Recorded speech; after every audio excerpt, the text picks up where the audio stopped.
me show you how you can instantly change negative feelings into positive ones. 3 major principles can help you control and change negative feelings. 1. Body movement. The way you move your body affects your mind and your feelings. Let's play. Drop your shoulders and your head. Breathe slowly and think of something that really bothers you.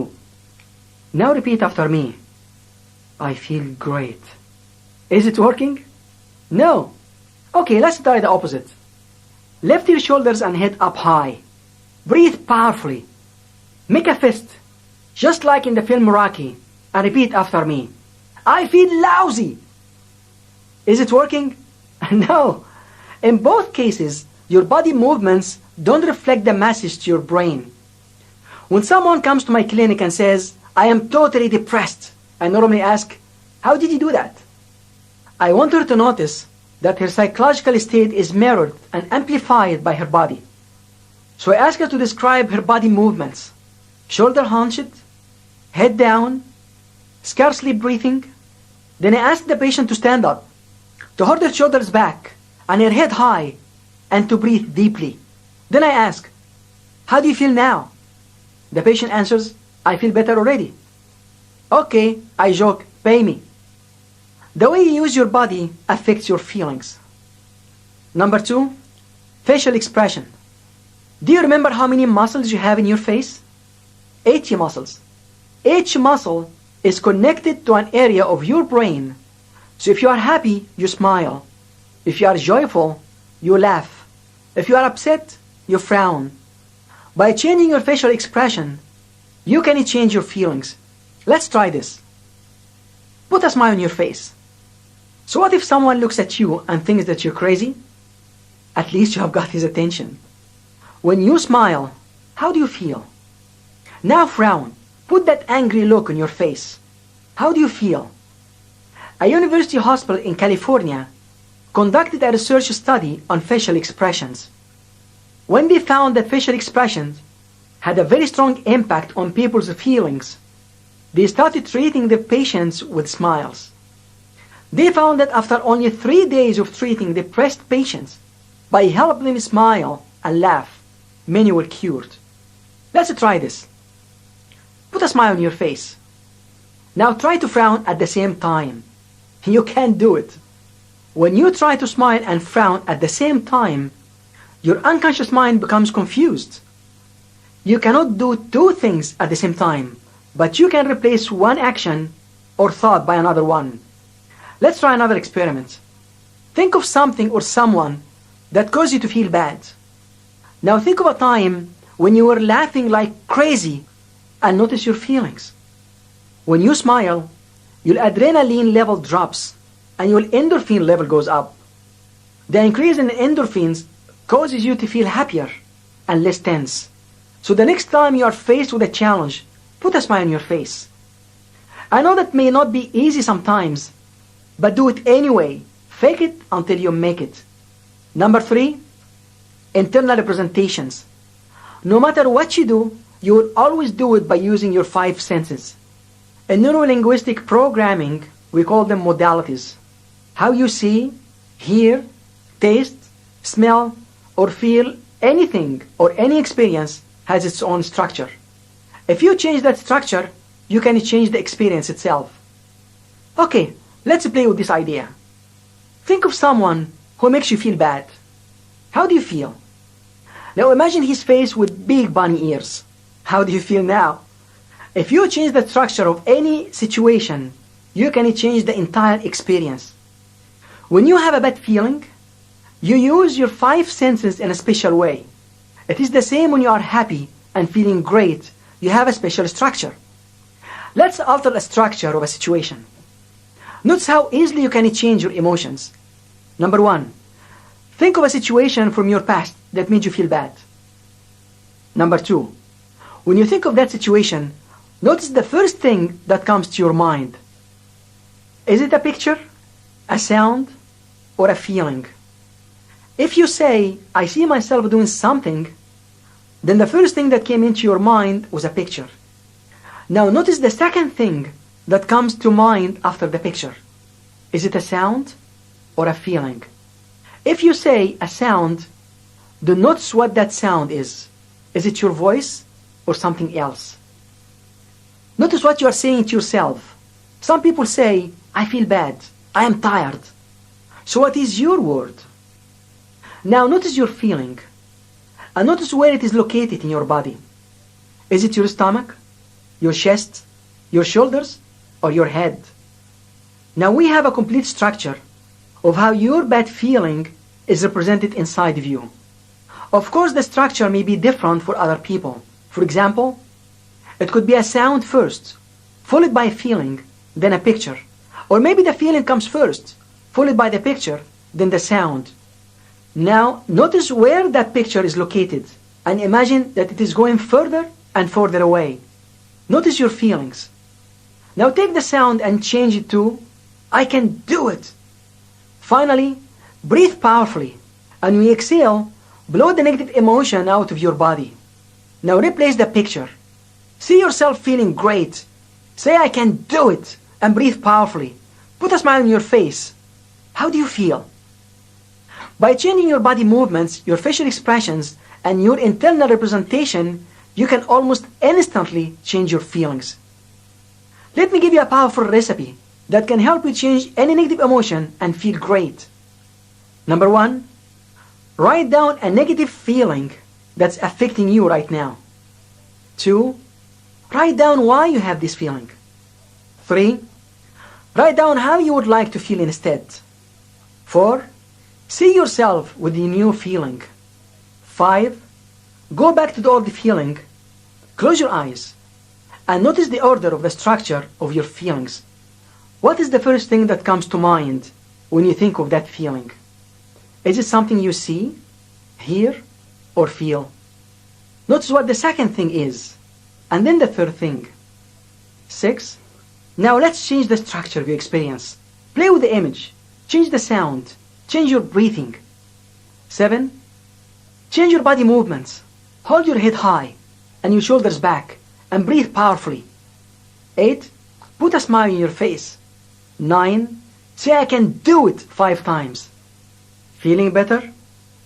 Now let's go further on the road to self-mastery and discover how you can control fears and get rid of lifelong phobias. First, understand that a phobia is nothing but an irrational fear, a strong belief that's true for the person who has it. It doesn't mean it is true for everyone.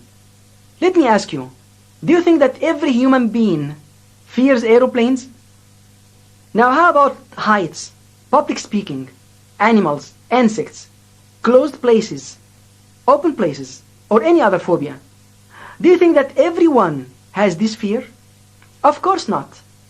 But a person who has such a phobia has a very strong belief about the object of this fear because of something that happened at a very early age.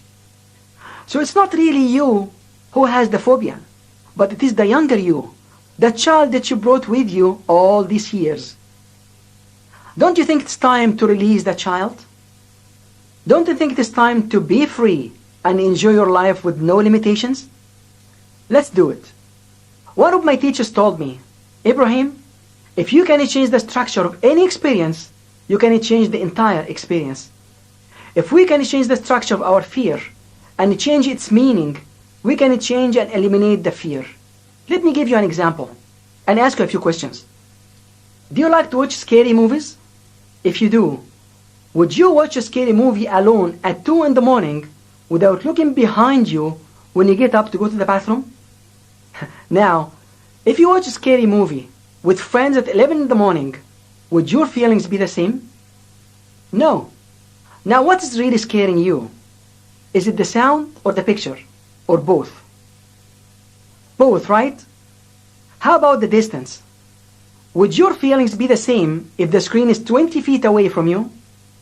No, right? How about the size? If I shrink the screen and make it very small, would your feelings be the same? No. Now let's play with the sound. If I turn the sound off completely, would your emotions be the same? Now what if I add circus music? Would your feelings be the same? No, right? Let's play with the picture. I want you to put Mickey Mouse ears on all the characters. Would your emotions be the same? Now let's play with the sound and picture at the same time. Put Mickey Mouse ears on all the characters and add the circus music. Would your feelings be the same? Would you take the movie seriously? Of course not. Why? Because the structure of the experience was totally different, and it changed how you perceive the entire experience. Now, let's get rid of that fear once and for all. But remember, this is not a substitute for therapy, and it is recommended that you consult a professional psychologist for severe cases. It is also recommended that you have someone that you trust with you as you go through the process. Ready? Let's do it together. Think of yourself sitting at a movie theater surrounded by people. You feel totally safe because two of your favorite people are sitting beside you. Notice that there is a big screen in front of you. There will be a movie playing. It's about the fear that you had. Remember that you are watching the movie and not really a part of it. Make a fist to help you remember that you are not inside the movie. Now, as the curtains open, the movie begins to portray that fear. You are watching from the audience and you can control the movie. Play the experience to the end. When the movie is over, freeze the image. Make it black and white. Now, get in touch with the younger you over there. Use all your talent and all of your persuasion as if you are a mother comforting your child. Listen to the child. Help the child to be free. Tell the child that you are coming from the future and you are doing great.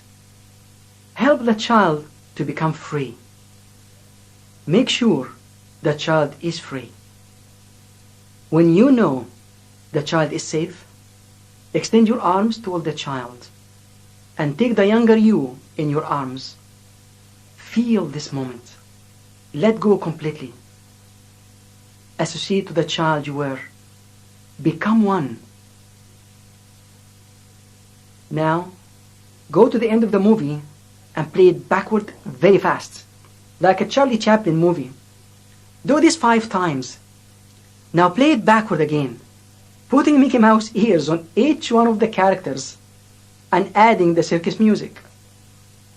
Breathe deeply 3 times and repeat, I did it, and I can do it. Now open your eyes and shake your head and shoulders. So let's verify that this technique really works. Imagine yourself in the future, in a situation that used to cause you fear in the past. Notice your feelings. Now make a picture of yourself, powerful, confident, and free. Make this picture bigger and brighter. Make it closer. And add all the beautiful colors you like to your picture. Step inside your picture. Feel the feelings. Notice how powerful you are. Well, I hate to do this, but leave the picture and take 3 powerful breaths with each one. See your picture floating in front of you and above you. Now take a moment and thank your unconscious mind and thank God for showing you the way to freedom. Starting today, take charge of your life. Don't be trapped in a vicious circle, doing the same thing over and over again. Enrich your life. Take up a new hobby, like music, exercising, or cooking. And if you want to talk to someone about a problem, talk to a person with the knowledge and experience to help you, and not someone who will make the problem worse. Don't stay trapped in the past, because if you live in the past, it will become your present and your future. Treat yourself at least once a week and watch a funny movie. Take a few days off and go on vacation or simply walk and enjoy nature. Laugh a lot. Life is too short to waste. Focus on what you like, because the meaning of your life is the meaning you give it. As Jim Rohn said, it is not your boss, your job, or your parents that create your feelings. It is you. You know, you and I are living our lives anyway. So let's make it sensational, because every day is a new beginning, and every moment is a blessing from God. Live each day as it were your last.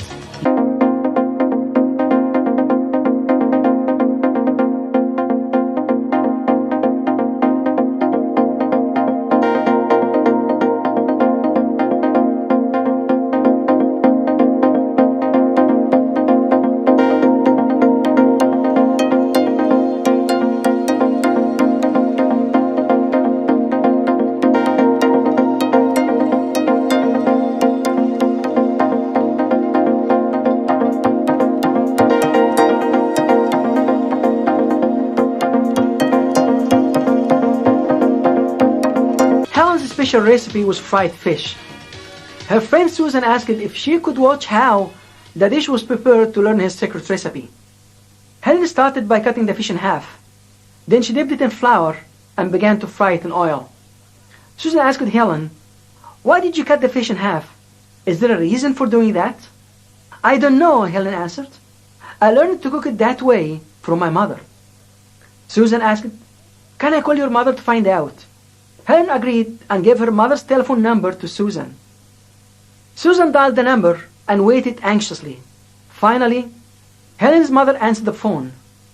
Susan introduced herself, then asked Helen's mother about the secret behind cutting the fish in half. The woman answered, "I don't know. I have been cooking fish like that for over 40 years because I learned it from my mother that way." Susan grew increasingly curious. She asked if she could call Helen's grandmother and ask her about the secret.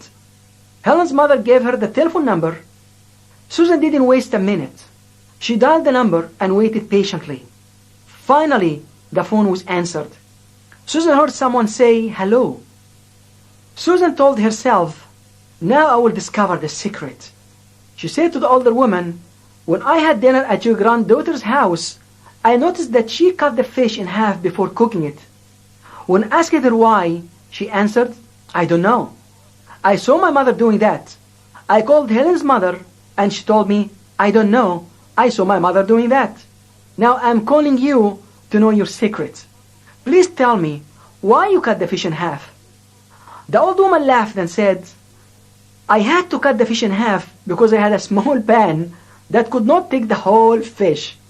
You see, since coming into this world, we have been programmed by others to behave in a certain way, to talk in a certain way, to act in a certain way. Now, we are programming ourselves to behave this way. Sometimes, we fail to ask if these programs are good and help us to grow and advance in our lives, or if they limit our progress and stop us from being who we really want to be. A person once came to me and said, 'Mr. Elfiky, I never cried in my life, and I don't think I know how to cry.' I asked him, 'What makes you say that?' He said, 'I never saw my father crying, not once, and he used to tell me that boys don't cry.' The same day, I met another man who said to me, 'Mr. Elfiky, I need your help. I cry very easily, and I'm afraid that people think that I'm weak.' So I asked him, 'Why do you think you cry easily?' He said, 'Both my parents cried often, even when they were very happy. They used to tell me, release your emotions.' Interesting, isn't it? One person wanted to learn how to cry, and the other wanted to learn how to stop, and both of them learned to do that by watching their parents. Philip Zimbardo, author of The Essentials of Psychology and Life, said, "We learn general rules and ways of behaving from adult models. Children watch and remember and are motivated to repeat adults' behavior and are able to go beyond what they observe and hear." So what is behavior? Where does it come from?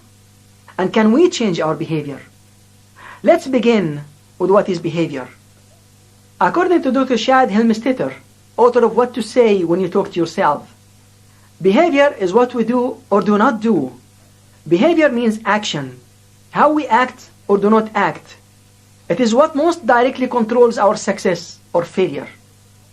So if you like your job, your performance will be great.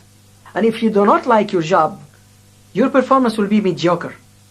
If you like to speak a different language, you will act accordingly and study the language. It is the same with music, reading, exercising, cooking, and even shopping. Your results are affected by your actions and your behavior. If your behavior is positive, the result will be positive. But if your behavior is negative, the results will also be negative. Here's a perfect example for you. If you are stuck in traffic and you get mad, you will make yourself sick with stress and anger. But if you take advantage of the situation and listen to your favorite music or to a motivational tape, the result is totally different. Where does behavior come from? Behavior comes from 6 major sources. 1. External influences. As I mentioned in session 1, external influences create programs that affect your beliefs, attitudes, and behavior. Your first programming came from your parents. If as a child you saw your parents smoke, you are likely to model their behavior and smoke as well. If they told you to be careful and distrust people because people are bad, you grow up mistrusting others. If your father or mother acted aggressively when facing challenges, chances are that you are the same. I was traveling to Quebec City to give one of my seminars. I got thirsty and stopped to buy something to drink. A boy about 12 years old was buying a can of Coke from the machine. First, he put money in the machine, then he gave the machine a swift kick and grabbed the can when it fell into the drawer of the button of the machine. I approached him and asked, "Please tell me, why did you do that?" "Because I want to get a drink." I asked, "Do I have to put the money in, then kick the machine too?" "Of course," he said. "It never fails. And my father does that all the time." I inserted my quarters and waited patiently, without kicking the machine. The can came out of the machine anyway. Much to the boy's amazement, you should have seen his face. Your second programming came from school. If you didn't like your math teacher, you're not likely to do very well in math, and your behavior toward math will be negative. As a matter of fact, the way you see other people behave in school will largely affect your own behavior. I was very good in English because my teacher was an excellent motivator who encouraged me and every other student. As a result, the class average in English was 90%. By contrast, we all did very poorly in chemistry. It is no coincidence that the chemistry teacher was a very critical and sarcastic man who was quick to punish us and never encouraged anyone. School is a very powerful source of influence on our behaviors. The third programming came from our friends. If you choose a group of smokers to be your friends, you will be influenced to smoke and vice versa. If a child decides to skip school, to drink alcohol, or to take drugs, it's mostly because he's influenced by his friends in school. Friends have an important impact on behavior. Your fourth programming came from the media. If you see that your favorite actor abuses drugs or alcohol, you could be influenced to do the same. A friend of mine once told me that his daughter had decided to drop out of school. "Why?" I asked him. He said that she was watching TV and saw one of her favorite actors tell an interviewer that he dropped out of school and became a celebrity in less than 5 years. The media can be a powerful source of influence on your behavior and consequently on what you achieve. 2. Experience. Researchers conducted an experiment on how behaviors are acquired. They put a mouse in a maze. At the end of the maze, they placed a piece of cheese, and 20 inches from the beginning of the maze, they placed an electric wire. Inside the maze, the mouse would smell the cheese and begin to walk towards it. When the mouse reached the wire, the electric shock caused him to flip in the air before running to eat the piece of cheese. The researchers repeated this routine for 7 days, then removed the electric wire and let the mouse back in. Do you know what the mouse did? When he reached the place where he was accustomed to being shocked, he jumped, flipped over, and ran to get his cheese. There was no longer an electric shock, but the mouse had been programmed to behave in a certain way, and that program came to him from experience. A man came to my clinic and said, "I can't trust women. It's painful." I asked him, "What makes you say that?" He said, "I was married and had 2 children. Everything was great until my wife left me for another man and took my children with her. Now I'm alone. I feel ready for a relationship, but not a commitment." And he repeated, "It's too painful." His experience gave birth to his judgment, which affected his feelings and his behavior. James McCullen wrote in his book, Understanding Human Behavior, the results you get from your actions will determine your behavior. 3. Self-esteem. How you feel about yourself and how much you like and trust yourself have a major impact on your behavior. Nathaniel Branden, author of How to Raise Your Self-Esteem, writes, how we feel about ourselves crucially affects virtually every aspect of our experience. A person with low self-esteem may overeat, watch too much television, not exercise, or shop obsessively, seeking to replace the love they are missing. Someone with low self-esteem may also feel inadequate and insecure, doubting their ability to succeed. On the other hand, a person who feels good about themselves and who both likes and loves themselves behaves with confidence, takes risks, achieves better results, and lives a better life. At one of my seminars, a woman in her 20s came to see me during the lunch break and said, Mr. Elfiky, what you said in the seminar makes a lot of sense, but I still hate the way I am. I hate my hair and my nose. I avoid looking in the mirror, so I don't see my face. I asked her, how do you do in your job? She said, I lost my job. My boss said that I am disorganized and slow. How about your relationship? I asked. She said, I live alone. This woman's low self-esteem affected her entire life. What she needed was to shift the foundation of her self-concept and build self-esteem. As I worked with her, I discovered that her father died when she was 9 years old.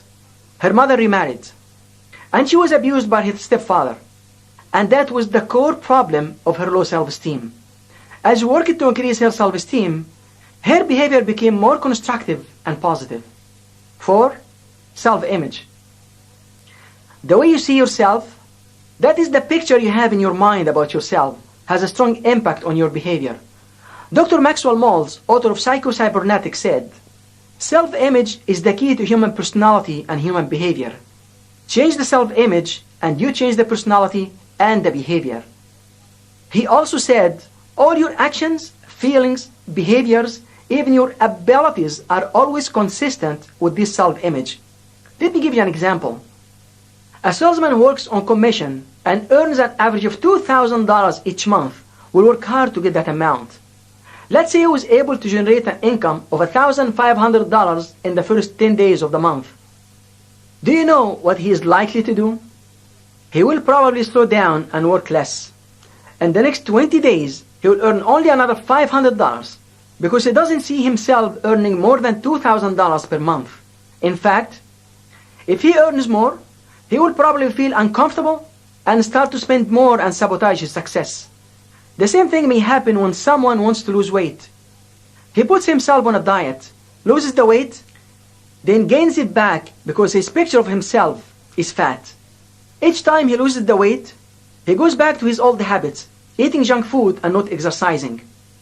After seeking approval from the children's parents, researchers conducted a study to see how high school students' performance was affected by self-image. They told the students that people with blue eyes are typically more intelligent and achieve better results than people with brown eyes. In less than 2 months, blue-eyed students got A's and B's, while brown-eyed students got very poor grades. Then they told the students, we are sorry, we made a mistake. According to our research, brown-eyed people are more intelligent and achieve better results. You know what happened next? Brown-eyed students got A's and B's, while blue-eyed students' grades declined. Self-image is a powerful phenomenon, and how you picture and see yourself in your mind has a great influence on behavior. 5. Results. What you believe about yourself affects your results. But the results also affect beliefs, and in both cases will affect your behavior in the future. For example, if you believe that you can ski, then while skiing you break your leg and begin to notice that many other people also fall. You will be more careful and you might avoid skiing altogether. Your belief affects both your results and your behavior. On the other hand, if you had the belief that you cannot ski, but your friends influenced you to try it, and you had a great time, This will create the new belief that you can ski. So the results you get have an impact on your behavior. 6. Perception. The way you perceive and interpret situations affects your judgment and your behavior. Let me tell you a story. A man went to see his doctor because he had a severe cold. The doctor said, "I am sure I have the answer for your problem." The man said, "I certainly hope so, doctor. I should have come to you a long time ago." The doctor asked, "Where did you go before?" The man answered, "I went to the pharmacist and asked his advice." The doctor asked, "And what kind of a foolish advice did he give you?" The man smiled and said, "He told me to come and see you." Now, how many times have perceptions like this affected your behavior? When we perceive any situation and label it as positive or negative, we tend to behave accordingly. Our perception of any situation or individual has a strong impact on our behavior toward that situation or person. Now let's discover your behavior. Imagine that you had to do some shopping on a very busy street and were lucky enough to find a parking space. But just as you were getting ready to park, someone else rushed in and took your space. How would you behave? How about if you put money in a public telephone and waited for the dial tone, but the machine decided to take your money and didn't give you a line? Have you ever kicked your car because it didn't want to start? Or yelled at your computer because it crashed? Or pushed your photocopy machine because it decided not to work? Have you ever sworn at your fax machine because it decided to break down while you were sending an important report? Do you consider yourself shy, aggressive, or maybe outgoing? Your answers to these questions will determine your behavior. I like what Les Brown wrote in Live Your Dream. He said, "Have you ever started your car, changed gears, pushed the accelerator to the floor, but the car wouldn't move? So you got so mad, and then you discovered that the emergency brakes were on?" That happens a lot in our lives. Many people are not living their dreams because they have their brakes on, the brakes of negative behavior. You and I can make a real difference in our lives and the lives of others when we decide to change our limiting behaviors into positive ones by stretching ourselves outside the comfort zone and expanding our consciousness. Isn't it time to put a stop to negative behaviors and change them to positive ones? Isn't it time to stop judging others and focus our efforts on how we can become happier? Isn't it time to stop making negative images of ourselves? Isn't it time to generate a new behavior of love, love for ourselves and love for others? Now let me introduce you to what's called in neuro-linguistic programming, the new behavior generator model that you can use to make behavior changes. Find a comfortable place where you won't be disturbed for at least 30 minutes. Think of a behavior you don't have but wish you did. Breathe comfortably. And think of a person that you admire and that you believe has a behavior you want. If you don't know anyone, that's okay. Create your own model. Close your eyes and imagine a clear plexiglass wall in front of you. See your model behind the glass. Notice every single thing. What he does, how he breathes, how he walks, how he talks, his body movements, his facial expressions.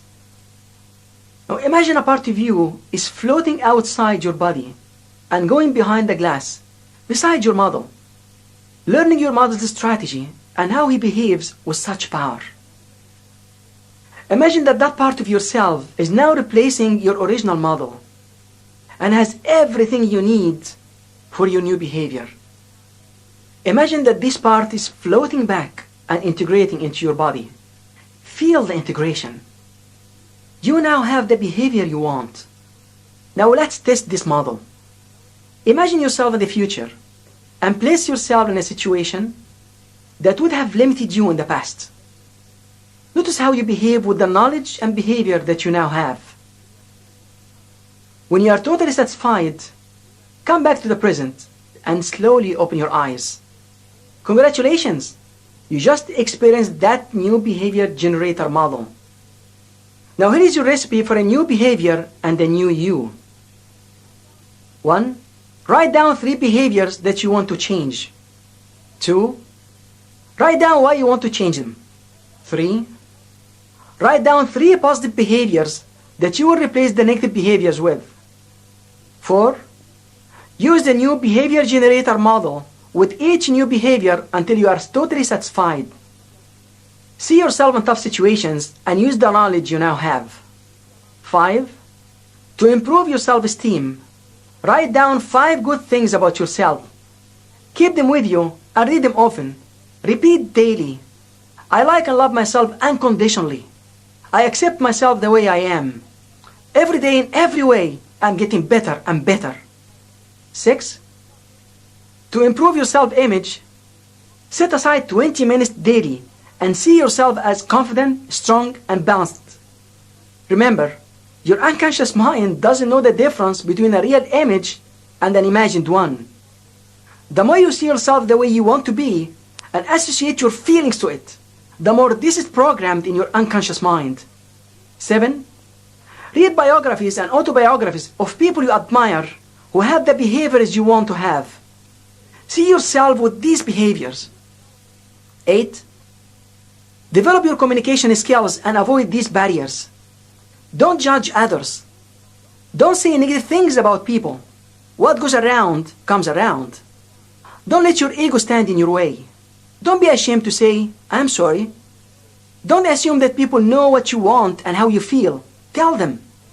Don't assume that you know what people want and feel. Ask them.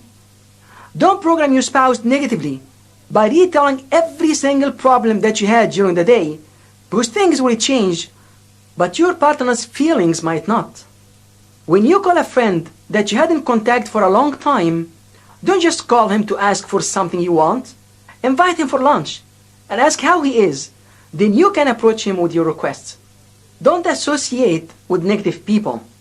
Misery loves company, and that will affect your behavior. Don't end relationships with arguments and don't leave jobs on bad terms. End it in a positive way. 9.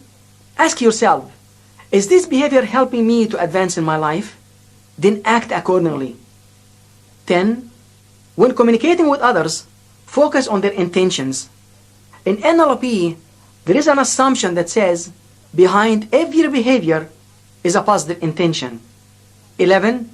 Be flexible, because the person that has more flexibility will be in control. 12. Remember that for every problem there are 3 points of view: yours, the other person's, and the truth. Remember that your behavior can cause you to move forward or backward. You can change your behavior. You can become the person you always wanted to become. And you can make a difference in your life and the lives of others.